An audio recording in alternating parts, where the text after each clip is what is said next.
Assalamualaikum semua. Di Monaco, negeri mungil di tepi laut Mediterania, orang mengenalnya sebagai Putri Berlian. Setiap langkahnya selalu disorot kamera. Gaun elegan di gala dinner, perhiasan jutaan dolar, hingga senyum yang memikat para bangsawan Eropa. Namanya Aminah Zahra Al-Fayed, miliarder cantik berusia 32 tahun, pewaris kekayaan keluarga bisnis permata dan properti. Dari luar hidupnya sempurna. Villa di Monte Carlo, jet pribadi, bahkan kapal pesiar yang sering berlabuh di Riviera Perancis. Namun, di balik gemerlap itu, ada sesuatu yang berbeda dari Aminah. Saat rekan-rekannya sibuk membicarakan pesta, liburan eksotis, atau koleksi tas mewah, Aminah justru sering terlihat membaca Al-Quran di ruang pribadinya, atau menghabiskan waktu mengunjungi panti asuhan muslim di Paris dan Casablanca. Hingga pada suatu malam, dunia dikejutkan oleh sebuah pengumuman dari yayasannya, Light of Hope Foundation. Dengan suara tenang namun penuh keyakinan, Aminah berkata, "Saya akan membangun 100 masjid di Gaza. Masjid bukan sekedar tempat ibadah, tapi benteng harapan. Dan Gaza pantas mendapatkan harapan itu." Seketika, berita itu meledak di media internasional. Dari CNN, Al Jazeera, hingga surat kabar Eropa, semua menyorot keputusan gila sang miliarder muda. Bagaimana mungkin seorang wanita dari Monaco, negeri yang lebih identik dengan kasino dan Formula 1, rela mengucurkan ratusan juta dolar demi sebuah wilayah konflik? Jawabannya terungkap beberapa hari kemudian. Aminah ternyata keturunan Indonesia. Ibunya adalah seorang wanita asal Surabaya yang pada era 1980-an menikah dengan seorang diplomat asal Maroko. Meski lahir dan besar di Eropa, Aminah tumbuh dengan cerita-cerita dari ibunya tentang Surabaya, tentang azan subuh di kampung, dan tentang bagaimana masjid selalu jadi pusat kehidupan umat. Darah Indonesia lah yang membuat saya tidak bisa berpaling. Saya ingin berbuat sesuatu meski kecil untuk saudara-saudara saya di Palestina, ujar Aminah dalam wawancara khusus. Disitulah dunia menyadari, Aminah bukan sekedar sosialita berwajah cantik. Ia adalah kombinasi antara kemewahan Monaco dan jiwa Nusantara. Seorang miliarder yang memilih jalan berbeda, menukar gemerlap pesta dengan doa anak-anak Gaza. Ketika kabar rencana pembangunan 100 masjid di Gaza diumumkan, banyak yang meragukannya. Gaza itu zona perang.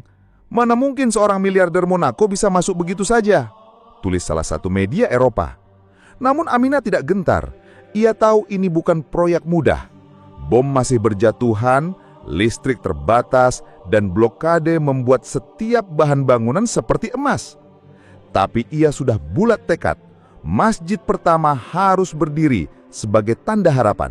Dengan kerudung putih sederhana, jauh dari citra glamor yang biasa menempel padanya, Aminah berangkat ke Mesir, lalu menyeberang melalui Rafah Gate, gerbang yang menjadi satu-satunya jalan menuju Gaza. Di sana, ia hanya ditemani beberapa staf yayasannya dan relawan lokal. Para warga Gaza awalnya tak percaya. Benarkah wanita ini datang dari Monaco? Dari negeri kasino, untuk membangun masjid di sini? Bisik-bisik terdengar di antara kerumunan. Namun, begitu Aminah turun dari mobil, menyalami anak-anak yatim, dan mencium kening seorang ibu tua yang kehilangan keluarganya, keraguan itu hilang seketika. Lokasi masjid pertama dipilih di sebuah area yang dulunya hanyalah puing-puing rumah hancur. Di sana, dengan tangan gemetar namun penuh keyakinan, Aminah meletakkan batu pertama sambil berdoa lirih. "Ya Allah, jadikan masjid ini cahaya bagi mereka yang kehilangan segalanya." Tangis pecah. Warga yang menyaksikan bersorak, "Allahu Akbar! Allahu Akbar!" Ada yang sujud syukur di tanah berdebu. Ada pula yang meneteskan air mata karena tak pernah membayangkan masjid baru akan berdiri lagi di tengah reruntuhan. Masjid itu dirancang sederhana tapi kokoh. Kubahnya kecil, namun di dalamnya ada ruang belajar Al-Quran, perpustakaan mini, dan tempat bermain anak-anak. Di dinding depannya tertulis nama Masjid Al-Surabaya, sebagai penghormatan kepada tanah kelahiran ibunya. Bagi warga Gaza, masjid ini bukan sekedar bangunan. Ia adalah simbol bahwa dunia belum sepenuhnya melupakan mereka. Foto Aminah yang mengenakan jilbab sederhana, tersenyum di samping anak-anak Gaza dengan latar belakang masjid yang baru berdiri, viral di media sosial. Dari Jakarta hingga Istanbul, dari Kairo hingga London, orang-orang membicarakannya. Bahkan beberapa pengusaha muslim kaya raya di Timur Tengah langsung menghubungi yayasannya, menawarkan bantuan untuk mempercepat pembangunan masjid berikutnya. Aminah hanya tersenyum ketika ditanya wartawan. "Saya memulai dari satu masjid. Semoga Allah yang menyelesaikan sisanya." Dan dari situlah, proyek 100 masjid di Gaza benar-benar dimulai. Setelah foto-foto Aminah di Gaza tersebar luas, dunia mendadak menoleh. Seorang miliarder muda, cantik dan berasal dari Monaco, yang biasanya identik dengan kasino, yah dan balap Formula 1, tiba-tiba tampil sebagai ikon kemanusiaan dunia Islam. Media Eropa menulis dengan nada kagum sekaligus heran. The Guardian menurunkan judul, "From Monte Carlo to Gaza, the billionaire who chose mosques over mansions." Al Jazeera menyebutnya The Khadijah of Monaco. Sementara sebuah majalah bisnis Amerika menempatkannya di sampul edisi khusus dengan judul Beauty with a Purpose. PBB pun akhirnya bersuara. Melalui UNRWA, mereka mengapresiasi langkah Aminah dan bahkan membuka jalur koordinasi untuk mempermudah masuknya material bangunan ke Gaza. Jarang ada inisiatif pribadi yang seberani ini. "Kami siap membantu," ujar perwakilan mereka. Gelombang dukungan juga datang dari negara-negara Arab. Qatar, Turki, dan Kuwait menyatakan siap menyumbang dana tambahan agar pembangunan masjid bisa dipercepat. Bahkan beberapa arsitek muda dari Mesir dan Yordania menawarkan diri menjadi relawan untuk merancang masjid-masjid berikutnya. Di Indonesia, kabar ini langsung menjadi viral. Tagar hashtag Putri Monaco Keturunan Surabaya trending di media sosial. Banyak warganet merasa bangga bahwa seorang perempuan keturunan Indonesia mampu membuat perubahan global. Pemerintah Indonesia melalui Kementerian Luar Negeri juga menyampaikan apresiasi resmi. "Kita bangga, darah Indonesia yang ada pada diri Aminah Zahra menjadi cahaya harapan bagi Palestina," tulis pernyataan itu. Meski dielu-elukan, Aminah tetap menolak semua label yang diberikan padanya. Dalam salah satu wawancara, ia hanya berkata, "Saya bukan pahlawan, saya hanya seorang muslimah yang kebetulan diberi rezeki lebih. Dan saya tahu, kelak Allah akan bertanya, untuk apa rezeki itu digunakan." Keputusan Aminah ternyata memicu efek domino. Para pengusaha muslim di berbagai belahan dunia ikut tergerak. Dari Malaysia, seorang taipan properti berjanji membangun 10 masjid tambahan. Dari Uni Emirat Arab, sebuah keluarga konglomerat mengirim donasi untuk membiayai sekolah Al-Quran di dalam komplek masjid. Apa yang awalnya dianggap proyek mustahil, kini berubah menjadi gerakan global. Gaza tidak lagi berdiri sendiri.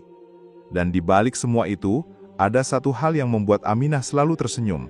Di setiap masjid yang dibangun, ia selalu meminta agar ada bendera kecil Indonesia berkibar di samping bendera Palestina.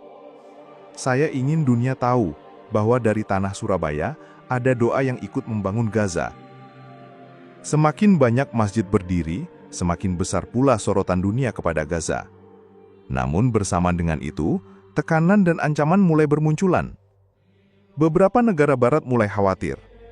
Laporan intelijen mereka menyebut pembangunan masjid bisa dianggap sebagai penguatan identitas Islam yang nantinya memperkuat semangat perlawanan di Gaza. Sebuah surat kabar Eropa bahkan menulis dengan sinis, "Aminah is not just building mosques, she is building resistance." Di balik layar, beberapa pejabat mencoba menekan Aminah agar menghentikan proyeknya. Mereka menawarkan jalan tengah. Alih-alih membangun masjid, lebih baik mendirikan pusat rekreasi atau sekolah netral tanpa identitas agama. Namun, Aminah menolak. Anak-anak Gaza tidak hanya butuh rekreasi. Mereka butuh tempat untuk berdoa, untuk merasa dekat dengan Allah, agar tidak kehilangan harapan. Penolakan itu membuat situasi makin berbahaya. Yayasan Aminah mendapat ancaman email misterius. Beberapa kali, rombongan truk yang membawa material ke Gaza dihentikan oleh pihak yang tidak dikenal. Bahkan seorang staf lokal yayasan hampir menjadi korban penyerangan bersenjata. Pihak keamanan Monaco pun mendesaknya untuk mundur. "Anda terlalu berharga untuk mengambil resiko ini," kata salah satu penasihat istana. Namun Aminah hanya tersenyum. "Kalau saya takut ancaman, lalu bagaimana dengan anak-anak Gaza yang setiap hari hidup di bawah bom? Nyawa mereka jauh lebih berharga." Tekanan tidak hanya datang dari luar. Sebagian kalangan elit Monaco mulai menjauhinya. Teman-teman sosialitanya menganggap Aminah merusak citra Monaco dengan mencampurkan agama ke dalam urusan internasional. Sebuah majalah gosip bahkan menulis headline, "From Glamour to Gaza, has Aminah lost her mind?" Meski demikian, Aminah tetap tenang. Ia mengingat pesan ibunya dari Surabaya. "Jika kau benar di jalan Allah, jangan goyah hanya karena dunia menertawakanmu." Di Gaza sendiri, masjid-masjid yang sudah berdiri mulai dipenuhi jamaah. Anak-anak kembali belajar Al-Quran. Para ibu punya tempat untuk mengaji. Dan kaum muda memiliki ruang aman untuk berdiskusi. Setiap kali Aminah menerima foto anak-anak Gaza yang tersenyum di dalam masjid, ia merasa semua ancaman dan tekanan itu tidak ada artinya. "Apapun yang terjadi, saya tidak akan berhenti," bisiknya suatu malam saat berdoa. Butuh waktu lebih dari 3 tahun, ribuan tenaga relawan, dan perjuangan melawan blokade dan ancaman. Namun akhirnya hari itu tiba. Di tengah debu dan reruntuhan Gaza, suara takbir menggema dari ratusan pengeras suara baru.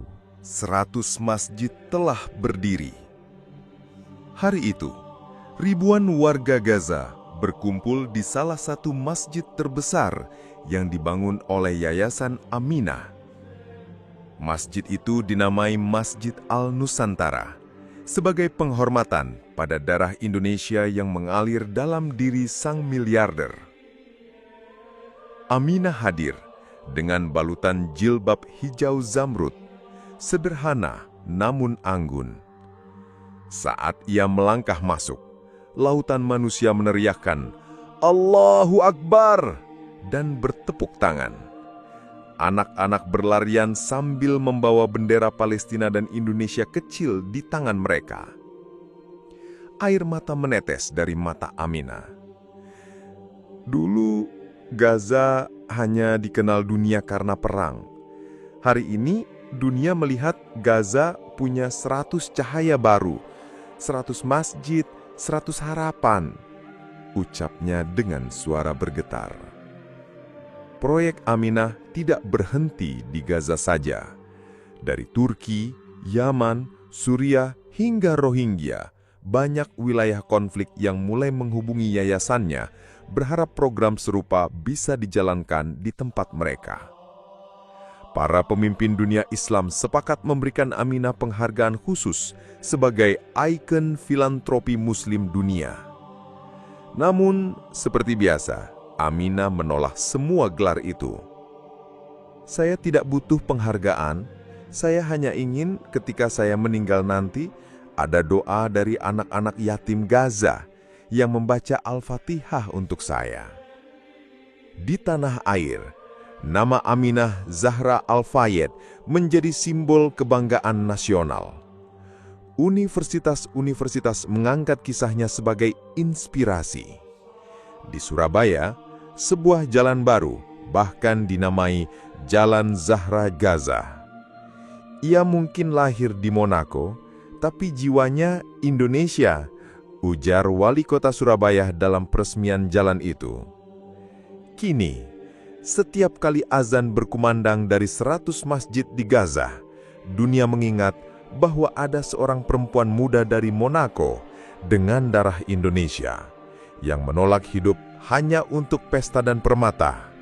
Ia memilih jalan yang lebih sulit, menukar kilau dunia dengan cahaya iman.